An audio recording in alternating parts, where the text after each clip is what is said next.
استقبال رسمی از معاون رئیس جمهور ایران در چین.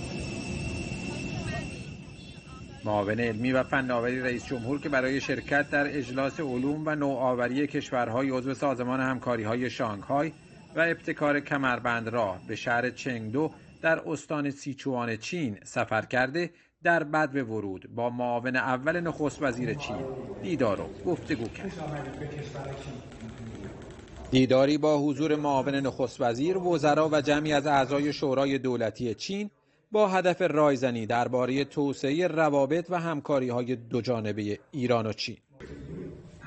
ایران کشوری مهم و تاثیرگذار در منطقه و جهان است و همواره دوست و شریکی قابل اعتماد برای چین بوده. ما مصمم هستیم با توجه به سرعت تحولات در منطقه و جهان همکاری‌های بیشتری با ایران داشته باشیم.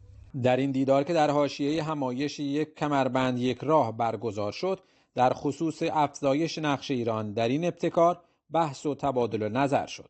ابتکار یک کمربند و یک راه بر پایه همکاری علمی، فناوری و نوآوری کشورها برای رسیدن به توسعه در واقع مشترک جهانی پایه‌گذاری شده.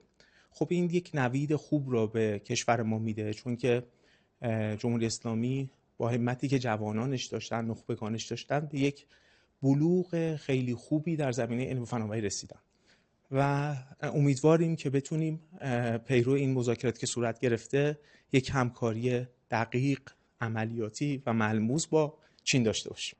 توسعه همکاری‌های ایران و چین به ویژه در حوزه علم و فناوری دستور کار این سفر 3 روز است.